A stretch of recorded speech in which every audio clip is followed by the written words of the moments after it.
Right. Well, good morning, everyone. Thank you so much for joining us today. I want to take a second just to thank Jose Cuervo and the CAP program for supporting this session. This is After Bartending Bosses and Babies.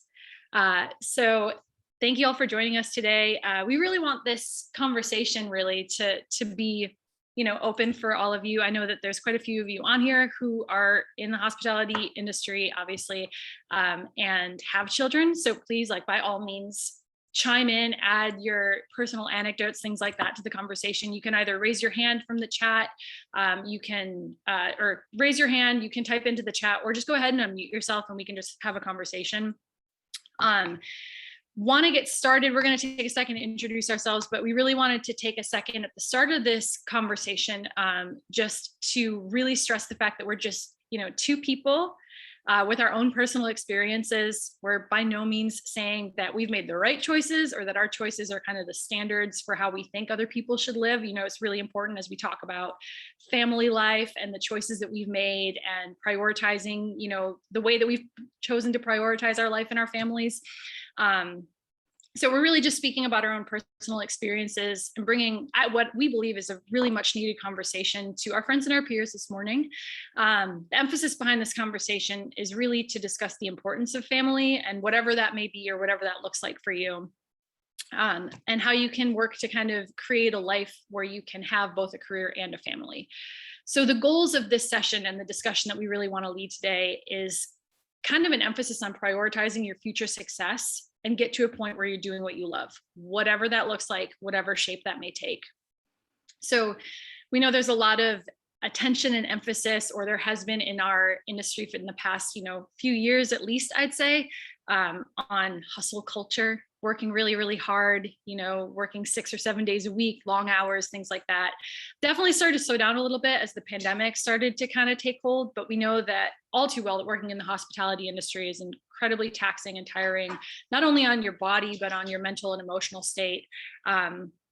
It's really taxing on your relationships and your personal life. So we want to talk about, like I mentioned, prioritizing your health, your happiness, and the different shapes that can take by essentially creating or finding yourself with the ideal profession that allows you to take care of all of these things. So that being said, my co-speaker this morning is Adil, and we both recently had our very first children. They're actually born one day apart, so we've been going through this together. They're very young, so for those of you that have children that are older than ours, they're only 3 months old right now, so we're in the full-on throes of it. They should be making brief appearances. For those of you that have children, a 3-month-old, a brief appearance is probably good enough. Yeah, we're going to be working into this, having a discussion of planning for and having children as well. And they'll be in here chiming in to keep things excited. So I'm going to introduce myself really quick. For those of you that don't know me, my name is Kaleena Goldsworthy. I am the owner and founder of The Bitter Bottle, which is Tennessee's first legal alcohol-based bitters company. I started this company in 2017. In addition to that, I am the program director at Proof Bar and Incubator in Chattanooga, where we basically do beverage and restaurant consulting. Helping people through the pandemic right now is a big emphasis on what we're doing. And I've been a member of the CAP program since 2016. I'm honored to kind of have this talk with you all today to talk about building the company and my kiddo. And that being said, after my long-winded introduction, I'd like to pass it over to Adil to introduce himself. Hi, everyone. For those of you that don't know me, my name is Adil Yamin. I've been part of the CAP program 2015, I think was my first year. And I've been in the hospitality industry for a little over 15 years. And currently I am the district manager for William Grant & Sons for the state of Michigan. So I manage all of our business for the state of Michigan for William Grant. So. Oh, welcome. Thank you so much for joining me. And I feel like it is important to note that Adil's actually on vacation right now in Panama. So he's joining us from Panama with his beautiful background. So in a very loud lobby. No, you're great. The quietest place I could find. So we're going to go ahead and dive in.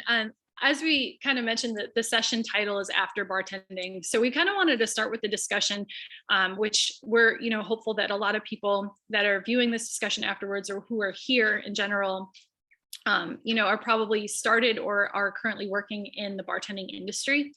So, we're going to start with bartending, essentially end our, we both have chosen to end our individual bartending stints for one reason or another. So Adil, do you want to tell me a little bit about, or tell everybody a little bit about your bartending journey and kind of like what that looked like and what led to your decision to sort of stop working in that? Yeah, so I mean, like most of us, I started bartending just to pay my way through college, and as I finished my college degree, it was I really enjoyed the bartending, and I really wanted to stick with it. But one of the things that I enjoyed the most about it was like the liquor and like the people. So I would pick up like liquor bottles and look at the back of them, and I'm like, there's a whole business around this, and I've researched the people that are working in that business, and they seem to have like a pretty cush, I guess maybe the word. And at the time they were traveling a lot, and I really enjoyed traveling. And so I decided to, look into a marketing degree, and I was actually going to school for dentistry at the time. So I changed my entire career. I got into dental school, and as I got into dental school, I met with my advisor, and I told him, I was like, hey, I don't want to do dentistry.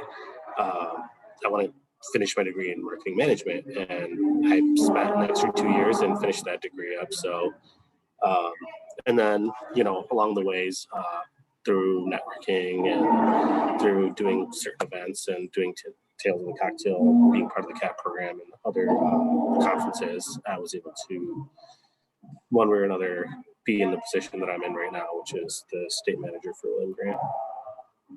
That's awesome. I had no idea that you went to school for or you were attempting to go to school for dentistry after just telling you about my fear of teeth. That's very interesting. Yeah, I think, so I'd love for you to elaborate a little bit more on like what kind of was your driving force behind wanting to leave bartending per se. I never really wanted to leave, right? But my biggest driving force was when I started dating my now wife, Chloe.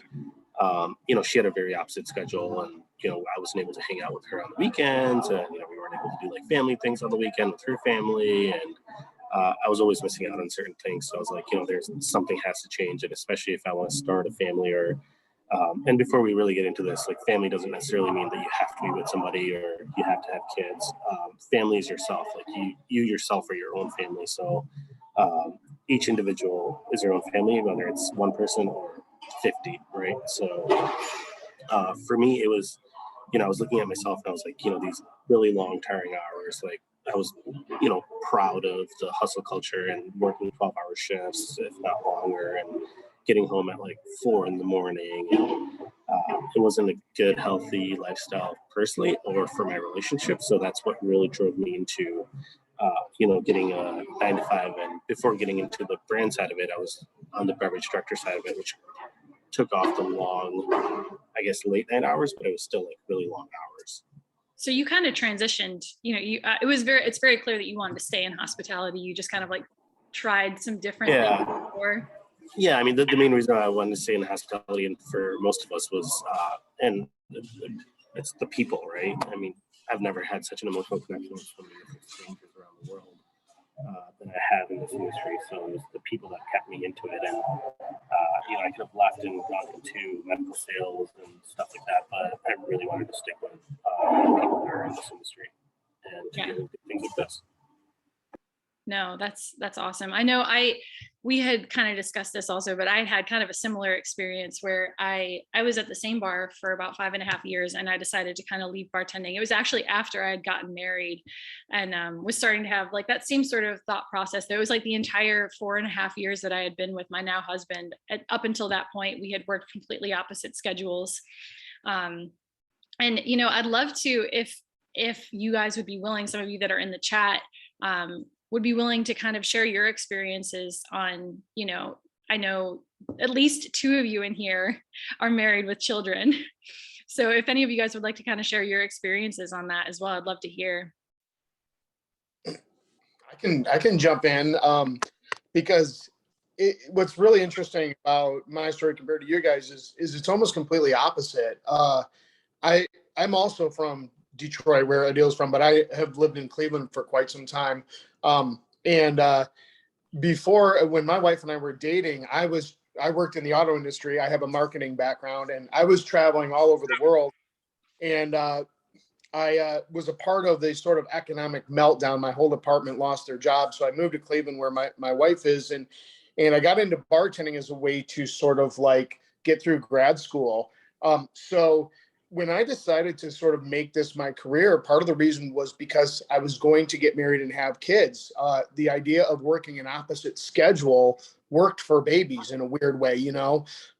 So for us being, you know, fortunate enough to afford to be able to buy a house and things like that, we weren't in a position where one of us could really quit working or something like that. So I went into bartending and started taking it seriously when my daughters were like 1, 2 years old, and I was 40. I had never really been. So here I am now, and I don't even know how it happened, but now my girls are 7, 9, and the opposite schedule thing has worked. The big thing for me was I couldn't be a cocktail bar bartender. I couldn't be a 4 a.m. guy. I had to be somebody who was a part of beverage programs that were more sort of restaurant tied, something I can get out at 11, 12 in the morning or 11 at night, because I knew what I was facing at 7 o'clock in the morning. One of the strange things about getting into this much later and already having kids is it's really changed my perspective. There's never been like, hey, let's go out to the dive bar at 1 a.m. There's never been sort of that thing. So having kids has kind of helped add longevity to my bartending career. I'll be 50 in 2 years, and I feel like I have the stamina to do this, but part of this is not working so late and understanding what I have at home. So I do this for other people besides just myself. So I love yeah, your unique situation definitely helps with your schedule with your kids, your schedule with your wife, and your schedule with your work life. So which is great, and I'm glad you're able to find that. Yeah, for sure. The one thing though, it is getting to a point where my girls are 7 and 9. There is going to be a point where maybe I say, okay, I will want to be around more during the night. So this is something that maybe for reasons of my kids getting a little bit older that I might say in a couple of years, say, you know, maybe I need to step back out from behind the bar and maybe do something else for a little while, but we'll cross that bridge when we come to it. No, that's awesome. I love that approach that you've had. I love, you know, and I think that kind of leads into, you know, another thing. I want to open it up. Basil, I'm not sure if you wanted to add anything to that as well. I could just share my my kind of trajectory, I guess. I didn't really mean to leave behind the bar. It just kind of happened naturally. When I moved to Greece, my original intention was to find a job in a bar here. And then when I got here and realized what that would entail with how late the bars are open here, they're open until 4 or 5, 6 in the morning. They don't have to close at any time. And the culture here goes out very late.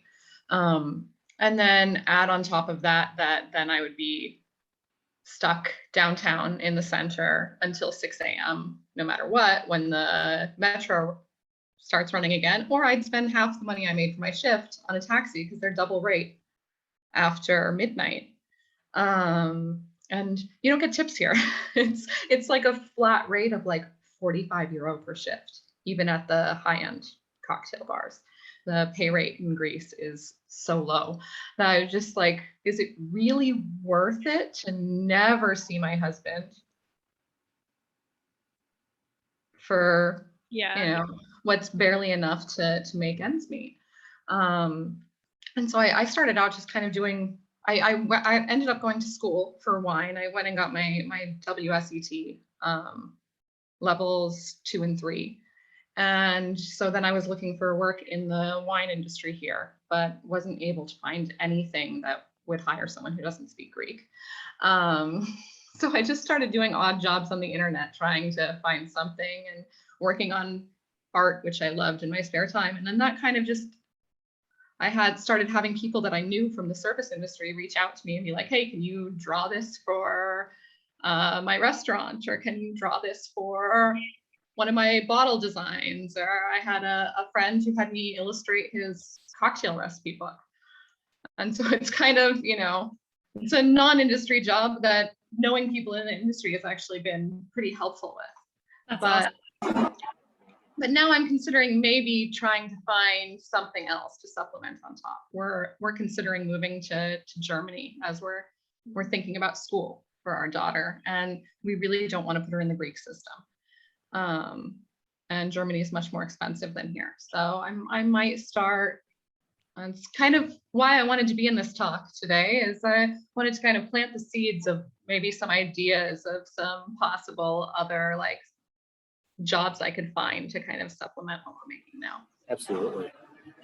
No, I think that's really awesome too. I love how, thank you both for sharing, your experiences and things like that. I think you both kind of cover a lot of the thoughts that I know Adil and I have had as we've had these conversations.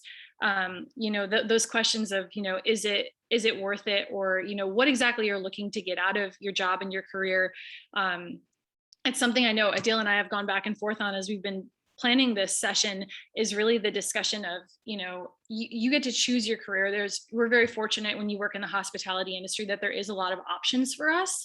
But in addition to that, I love, Eric, what you had mentioned too, choosing the hours that you want, being really selective in your career and making something that works for you is really fantastic. But it is one of those things that I feel a lot of us, especially for those of us that may have gotten started into the bartending industry when we were younger, you kind of get that sticker shock, that excitement of like, I just made all this money and now I'm going to go celebrate with my friends and we're going to go out and have a drink.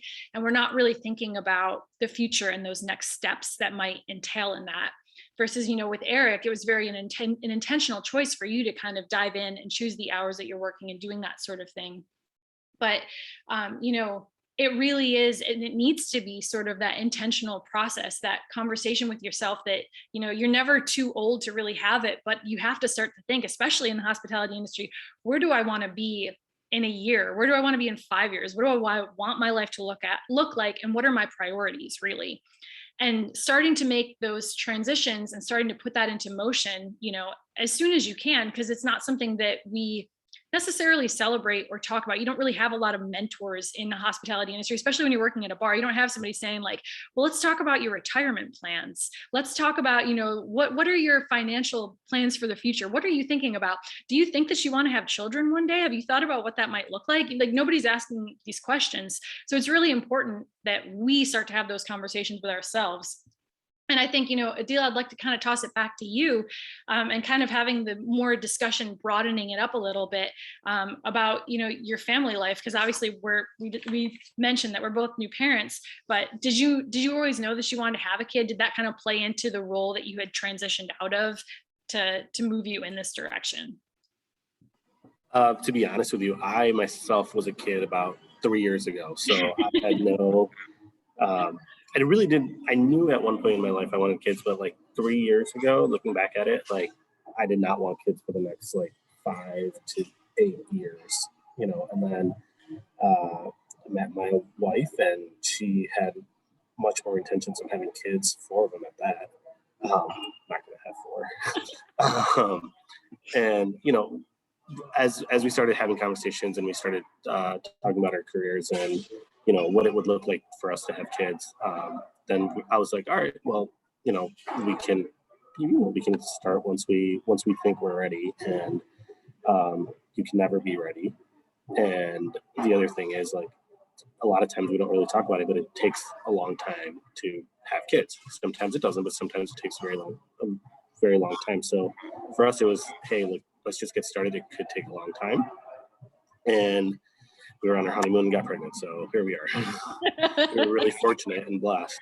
So yeah, I never really thought I wanted kids until like I basically had one.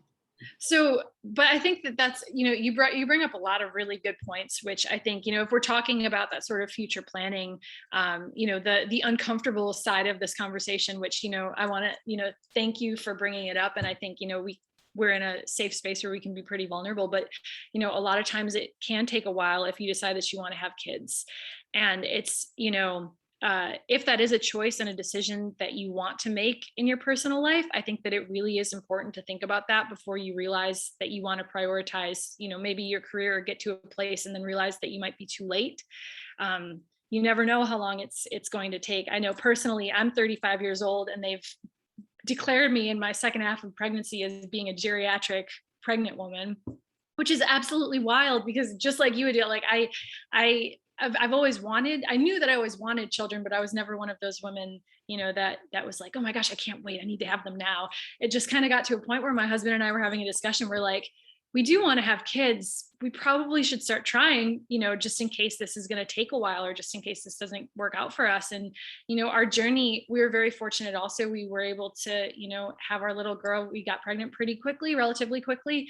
We definitely went through some issues, a lot of things that people don't normally, like talking about. But it's something that you want to think about. It's something that you don't want to put off until the very last minute, just in case that, isn't going to play out for you.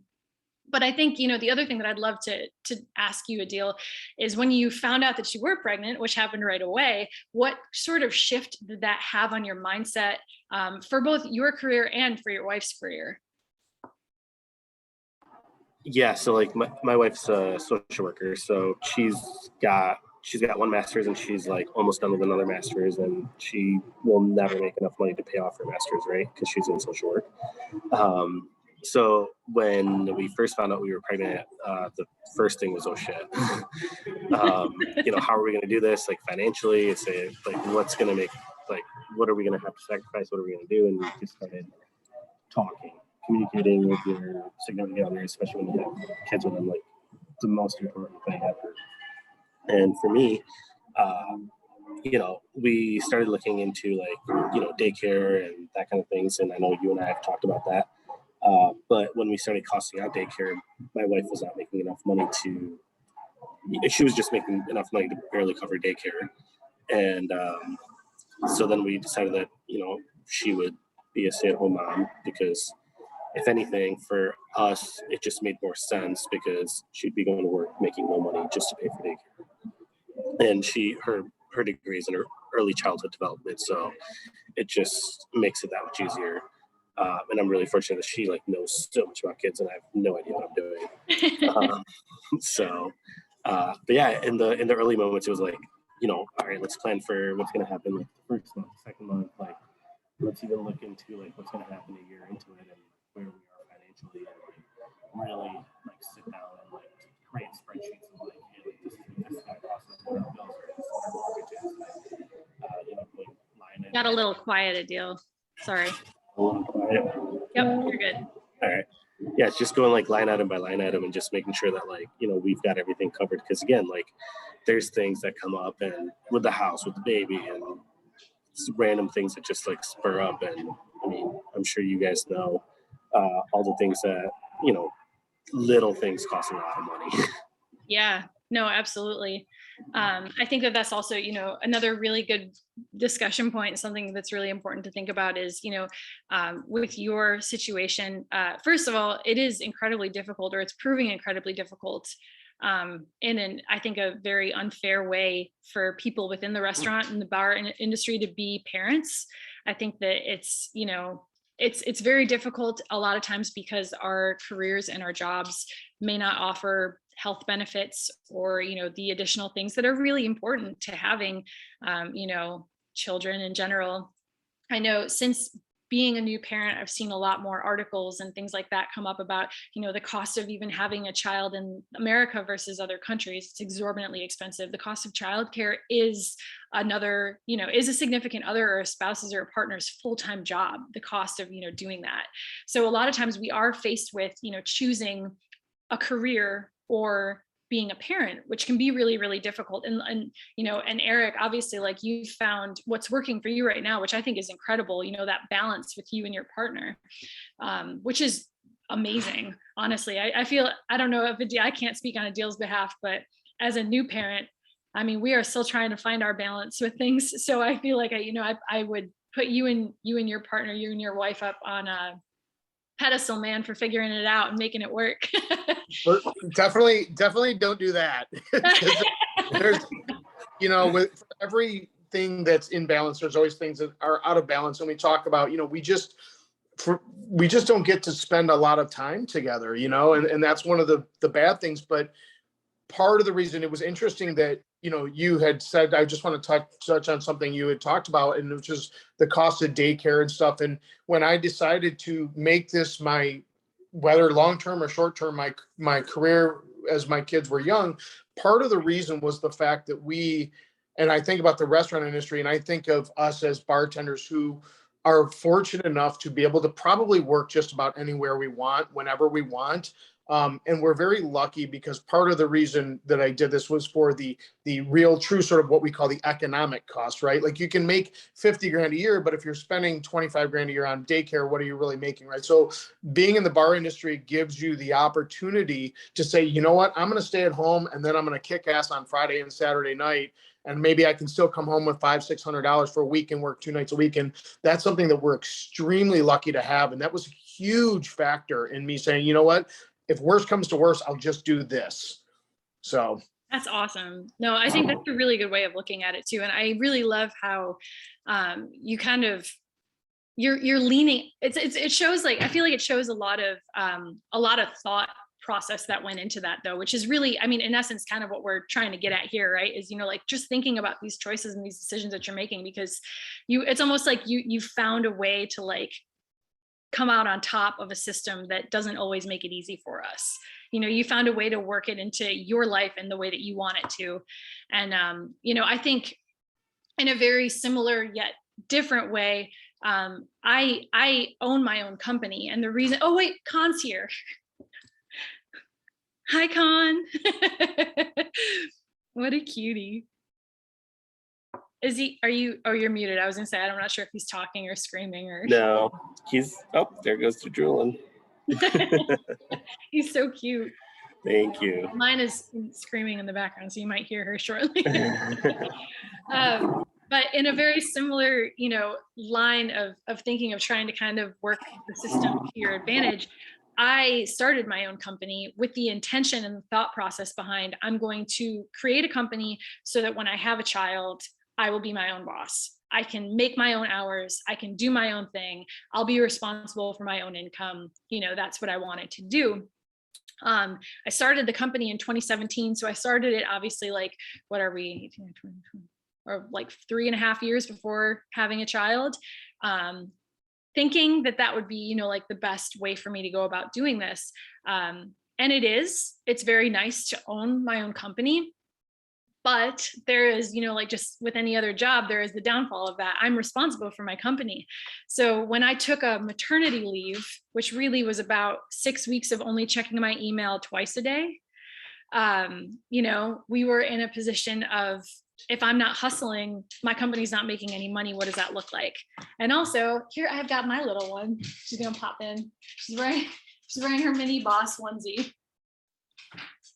This is Olive. Olive, you want to look? You're looking at Dad.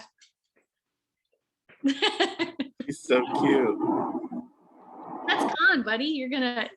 He's one day older than you. Well, younger. Sorry. Younger. Look at her. That baby. Yep. Thank you. I'm gonna hand her back. Okay.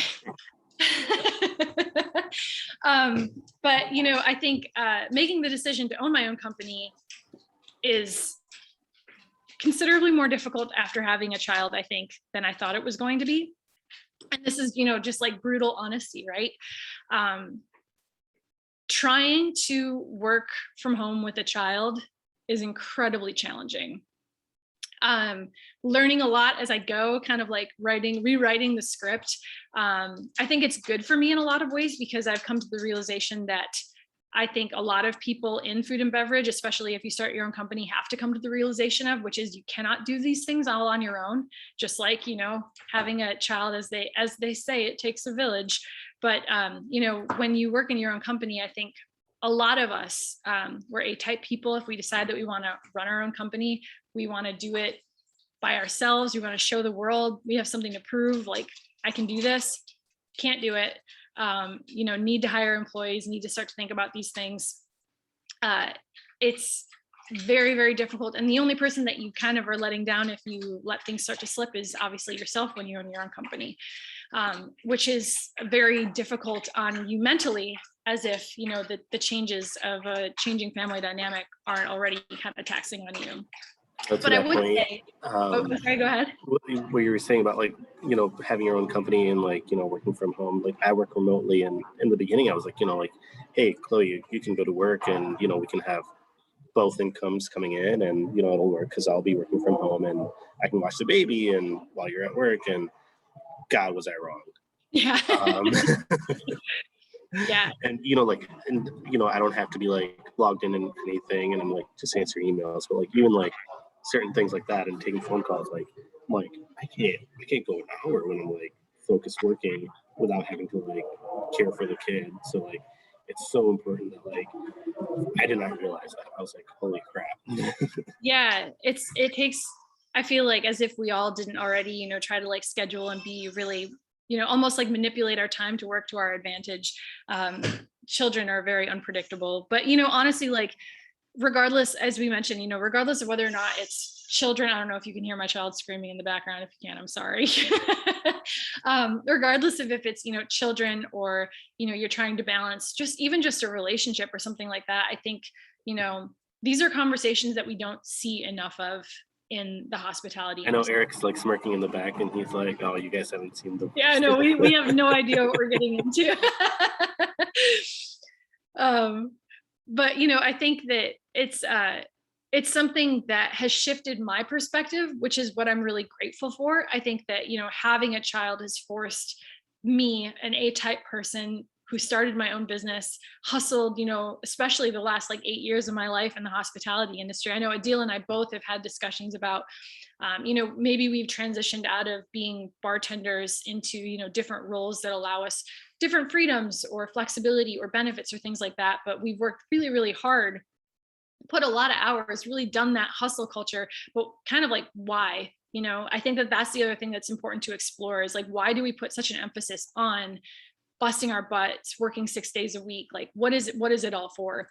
And that also kind of leads to the discussion, which is really important to have, I think, on this subject matter as well, which is, you know, what are you hustling for, and is it for the right reasons? And a lot of the hustle really needs to be coming for thinking about future you. You know, finding yourself with careers, or with a partner with a career that's going to afford you. I have to say that because I definitely am leaning on my partner right now, in that avenue, in that respect. But, you know, if children or a family or owning a home or any of these things are things that you would like to do, especially if, you know, wherever you're at in your career, it's important to think about that now. So think about, what is your plans for retirement? What are your health benefits, if any? If you'd like to have a child, or if you'd like to look into these things, again, we kind of keep going back to having a child just because that's the life that we're living in right now. But, you know, thinking about these things, where are the benefits coming from? Where is your future coming from? And how can you align yourself with that right now? So Adil, yeah, I don't know if you want to add anything. Yeah. I mean, it's certainly so important to, you know, especially like we live in the U.S. and, you know, healthcare is so expensive. And, you know, it's so important to, you know, have some sort of insurance just in case something goes wrong. But I mean, if your employer is not providing insurance, it's very expensive to go out and get your own. You know, you're paying $300, $400, $500, $600, and that's, you know, one person insurance, and not even including like your family. So one of the reasons why I really wanted to get into the sales side of it was because, you know, the companies do really take care of you, and they do provide really good health insurance, and some of their benefits, like, you know, 401k. And for example, we get like a life insurance policy, which is if anything happens, you get 3 times your salary that's paid out to your spouse or your kid. So, I mean, just little things like that just give you so much peace of mind just in case anything happens. And, you know, just when you're traveling, when you're doing anything, you know that, like, if anything happens to you, your family is taken care of. Or, you know, kids are going to break bones and they're going to hurt themselves. And, you know, you want to make sure that you have the health insurance to be able to go to the doctors or the hospital whenever you need to. So I remember in my mid to late 20s, I wouldn't go see the doctor, even though I was like deathly sick, just because I couldn't afford it. You know, like, all the money that I was making, all the cash that I was making was just getting spent, and I was irresponsible. And I didn't want to go to the doctor because I didn't want to be like, I didn't want them to say, hey, like, yeah, you'll get over it, but here's a $1,000 bill. So now having the insurance, having the 401k, having the life insurance and that kind of stuff, like, just gives you such a peace of mind, and you just sleep that much better. So actually, I would love to know, when did your mindset change to start to think about those things? That was a little bit earlier than the whole kid thing. Just because, as I was seeing like a bunch of my friends, like they were talking about their 401ks and they're talking about their health insurance, and like I'm like, what health insurance? Yeah. And I also started to realize that, like, your body's not the same, 10 years in the bartending, 15 years, 20 years. So, you need to go to the chiropractor. You need to take care of yourself. And, I needed to actually start doing that. Doctors and getting regular checkups. And I was like, all right, I can't afford insurance on my own. I need to, find a job that's going to provide health insurance. And, it's starting to become more common in the restaurant industry and within bar industries, but like there's still so many that can't provide. And just because they don't have the margins to justify it, right? So I had to find a job in sales and marketing to be able to, get health insurance. Yeah. I have a bit of a running joke with my husband that after 4 years of dating, I kept asking him when he was going to put a ring on my finger because I really needed some health insurance. Yeah. But it's so crazy how much of your life revolves around benefits. it is pretty wild. And so, I mean, people solely get married just so they can have benefits. I know. Actually, there's companies that are offering benefits for partners. So you don't necessarily have to be married. You just have to be a partner. And I think that's amazing because, marriage is not for everybody. And, some people just like being together and they don't want to put that marriage label on. And I think it's really important that those companies are actually doing that. So. Yeah, absolutely. I'd love to hear, I don't know if any of you all have any thoughts on when you started to think about, the financial future of yourselves, your significant others, or your children, or anything like that, or if that played an impact on your career choices as well. And luckily, one thing we don't have to worry about living in Greece is healthcare. Health insurance, yeah. And I mean, it's been such a relief. The public healthcare, it's not the best here. If you have an emergency, you're gonna wait for a long time at the hospital. So the one time I called an ambulance, it took 4.5 hours to show up. But even without insurance, the private healthcare, seeing a private doctor here is so much less expensive than the US that, I can decide I just want to go and see a, specialist. I don't need a referral. And it's generally not going to cost me more than 40 or 50 euro for a visit. So I've been doing all of the appointments that I'd been putting off for years and years and years in the US. I'm finally like catching up on all of that now. That's wild. But we are starting to think, mostly about now thinking about finances for things like school and putting some savings aside to have kind of a safety net and things like that. So there is definitely still some, I'd say I started thinking about retirement savings a little bit years ago. And I had one job with a 401k that for about a year.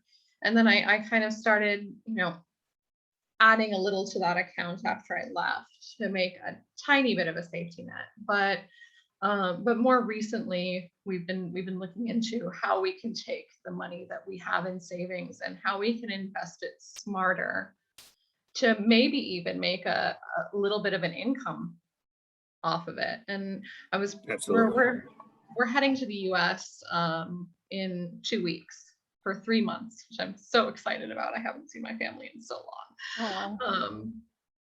But while there, one of my goals is to meet with a financial advisor and see if we can make some kind of plan for all this stuff, because I find it a little overwhelming to try and plan it all myself. And I don't have the time with raising a toddler to research stock investments and stuff like that. No, I think that's a really good point that I'm really glad that you brought up too, is, like, the help is out there. And always talk to somebody that knows more than you. I mean, like, we look at that in the hospitality industry as like, I want this mentor, I want this person. Find the financial advisor and just talk to them about what you're doing, because there is so much money in food and beverage also. And there's so much money for you to make, but choosing how to invest it, like, I don't understand it at all either. It's completely goes over my head, but I know it's important. So, like, trying to have those conversations. And then the other thing too, that you brought up that I really love, is like, be really strategic with the choices that you make. I feel like I used to have to remind myself with previous jobs that I had, that they were jobs that I chose to have. It's a job. I don't owe it anything, like, I'm working really hard for these people. But if it's all of a sudden, if there's something that's happening with that career that's not helping me get to where I want to be, because at the end of the day, like, not to get super existential, but let's do it. What's it all for? We're working for what? We're working probably so that we can have enough money to enjoy our lives with our families, even if that's just like my dog that's like been whining the whole time because it misses me because I have a child now. But like, even if it's just to spend more time at home with your dogs, or to go on more vacations, or to do these things. But if we're not actually doing these things and we're working ourselves tirelessly, what is it all for? So really think about the future. Think about aligning yourself with that. If a job's not meeting you where you need it, if you need health benefits, if my future is, I want to, settle down, I want to have a kid, I want to do these things. If that job that you're in is not helping you get to where it is, know that, especially in food and beverage, there is a job that exists for you that can help you get there. And if you can't find it, you can create it. So Eric, go ahead. Yeah. I was just going to say, I want to touch on something that you guys were just talking about, which is, there's a reason that we're all bartenders, and it's probably because we're not financial wizards. I don't know many financial wizards capable of making millions that are standing behind a bar. So, but a few things that I have learned over the past few years is that,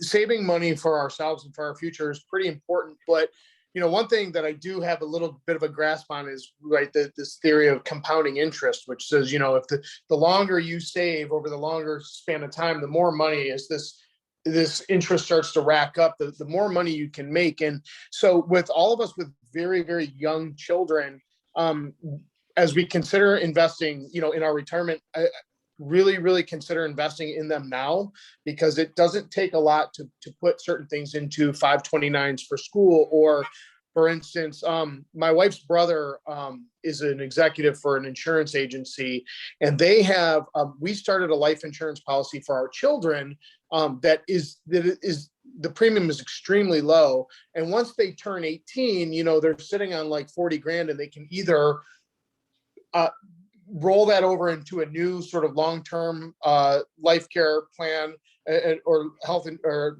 life insurance policy that they can just keep it going, or they can take it out and use it for things like school and stuff like that. So there are some things that we can do for our children that we might be a little bit too old to make, a lot of money on, but we want to give them certain safety nets. So those are some nice things to, consider as well. Yeah, absolutely. I mean, to your point, it's like, it's a little now for a lot later, I love that you brought that up. If you want to let Adil and I know what that little situation you got yourself into is, we'd probably be all ears for it. I'll send it out to you guys. I'll send it out to you guys for Perfect. sure. Thank you. Thank you. No, that's great. I also see Hagai has joined us. I just want to take a second to say hi as another, bartender I know with children. Hi, Hagai. Hi, fellows. I actually like to think of me as having children when I have to, but it's challenging. You all said, I apologize for coming late, but Oh, you're good. the bits I heard are so correct and right, and I wish someone would have had this seminar like 5 years ago, it would have assisted me greatly. So, great idea, you guys. Oh, you're very sweet. Thank you. The problem is 5 years ago, none of us would have listened to it. We all would have skipped it. Yeah. It's very true. Bartender mentality. Hagai, can I ask you another question, or are you busy right now? Yeah, I'm actually surprisingly I'm with the kids right now. It's afternoon, but yeah, I'm available. Oh, wonderful. Well, I'd love to ask you. So we've kind of gone around a little bit too about talking with people in the hospitality industry who have kids. What are you currently doing right now? What is your current career, and has that changed since having the children? Well, due to the situation in Israel, where bartending is not a possible career, career bartending is very rare. So I bartend once a week to keep myself fulfilled, let's say, because that's what I love to do. But my day job is procurement. I manage a procurement department in a larger security firm. Wow. You're amazing. Yeah, so, but I can tell you that I'm not doing it full-heartedly. You know, there's a bit of me saying, I wish I would have done more in the hospitality field. And you guys, with the solutions you found, that's impressive. Sorry, can you say that one more time? Well, what I said is that you guys, with the solutions that you found, that's impressive in my eyes, very much. That's you, from what I've heard, like the 10 minutes, Eric and you found a great solution. And well, being in what you do is very impressive, deciding to go on your own path and having that amazing baby of yours. Thank you for the pictures. It makes my day anytime I see those. That's really I mean, impressive. you've got a really good point there. You know, it's very different. I mean, you know, Kaleena and I talk about it, and you know, we can sit here and say that, you know, it's a lot of hard work and a lot of hours spent and a lot of right things done. But at the end of the day, like there is some luck involved. There is some right place, right time, and you know, meeting the right people. And it is very different too. Like you know, Hagai's joining us from Israel and Basil's joining us from Greece, and they're in very different situations where bartending in Greece doesn't really pay a whole lot, and the same thing in or in Israel, it's just not really a thing right now. And you know, you have to like find different careers. So the challenges are different for everybody, and by no means, like, you know, are we like the perfect models for getting to a brand job or getting to like your own business. But really, I mean, I think one of the things that's the key to my success, or whatever you want to call it, is the people that have been around us. I mean, you know, the people that are here, that are joining us right now. And it's just a lot of networking, a lot of meeting the right people. And like I said, there's a lot of luck, and there's a lot of right place, right time involved in that. So if I can give anybody advice, is just become friends with everyone you meet, because you don't know where that's going to lead you. Because my wife thinks it's incredibly annoying that I make friends with everybody, but at the end of the day, like, I wouldn't be here. I wouldn't be where I am. I wouldn't be able to do the things that I'm able to do without networking with the people that I have over the years, and, you know, spending time at Tails and some of the other conferences and meeting all these amazing people. So. Well, and I have to say too, something that Hagai said, but also that Adil, you brought up. I love, you know, Hagai, that you're choosing to bartend because, like, you love it. You know, you're choosing that you still want to be in the bartending industry and in the hospitality industry because it's serving you, you know, that level of joy. And, you know, the same as like what Adil said, you know, about like the people. It's all about the people. So it doesn't really matter, you know, like, as we're having this discussion about, you know, like, just basically trying to find, I have such a difficult time with like the whole concept of work-life balance, because it's like, let's be real, it's pretty darn impossible to try to balance it all. I think that what we have to find is, you know, find a way for your work and your family life to kind of hopefully, you know, bring you the joy and satisfaction that you're looking for, and allow you the time to do the things that you want to do with it. So the fact that, you know, you can point out Adil, like you love the people. That's why you stay in hospitality. Hagai, maybe you have a different, full-time job, but you're still bartending because you love it. All of these different things. It's just we need people in our industry. We need more people in hospitality to have these conversations, asking you where you want to be and what actually makes you happy. Are you working tirelessly? Like, again, and if you are, what are you doing it for? Like, what do you like to do with your free time? I've come to the horrible conclusion lately. And again, like, this is why nobody should really, take my advice as advice, because I'm learning as I go here. But, my husband asked me, like, you should get out and do something that you love to do for fun. And I was like, my job is fun. Like, my job is my hobby. And as much as that's like cool sometimes, and it's cool in certain circles, right? It's cool in like the startup circle and the entrepreneurial circle. But like, when I'm looking at that, it's like, man, I need a real hobby. Like, work can't be my hobby. I can't just work and then, like raise my family. Like, I need something else. I need something for me, and I need to find that balance. So that's my little. I completely fulfill yourself with the kids fulfill you to some level, and you work with that great job. Like the once or twice a week I bartend fills my tank for the entire week, really, with the family. But I agree that I'm in somewhat of a balance between the working as a bartender and having it as a hobby, I guess. But I agree that once in the past, when I was fully bartending, it was very hard to not finding something for my own, be that writing or people who make music or some sort of hobby, as you said. It's very important. I couldn't agree more. As a hitman today, today's the day you work as a hitman, though, right? I wish. No, we're coming back from the playground. That's all I do right now. Oh, yeah. That seems like a fun balance. No, I had something that I think it was Adil was talking about, which is, and Hagai and all of us had touched on, something that's really cool about working in the hospitality industry, because we love it and we love working with people. It also, as parents, can really work to our advantage, because how often is it that you are behind the bar where, I think it was one of you guys said it takes a village.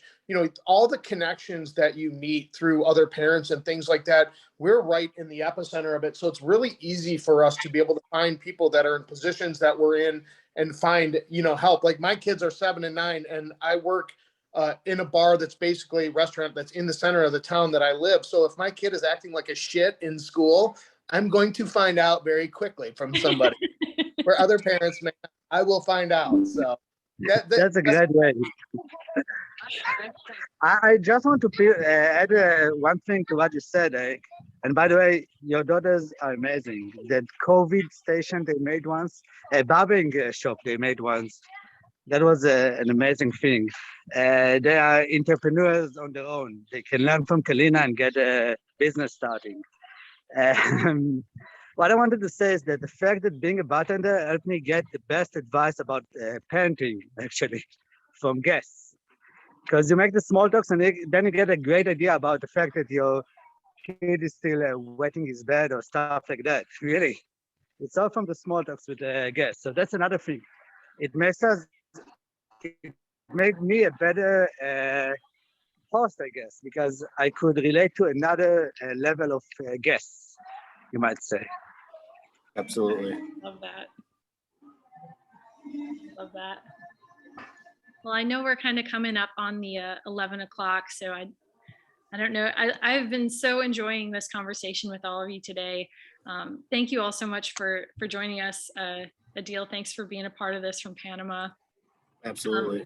Definitely want to thank Jose Cuervo for sponsoring this session, as well as the CAP program for putting it on. We have Alex here from Tails. Thank you so much. And I think, I don't know, Adil, if you want to add anything in closing, but I would just like to say, I know everybody that's on here is, working through either being a parent, or Cam, hopefully you're about to have some children soon, because they're going to be real cute and, one of a kind for sure. Hopefully they take after the mother. But, I think having these conversations is really important. For those of us that are in, management or mentor roles, I think it's really important to have these conversations with bartenders when they're younger, just to kind of start to put the thought process on there, and, just kind of, you're never too old to reevaluate if your career is making you happy and providing for you what you're looking for. Yeah, I mean, and for me, somebody opened their doors to me, and somebody gave me an opportunity. So I always want to make sure that, like, if anybody ever wants to talk about, progressing their career into the brand world, or what that looks like, and the longevity of that as well, my door is always open to talk about that. Or if there's any way I can help anybody out to transition into that, please feel free to reach out.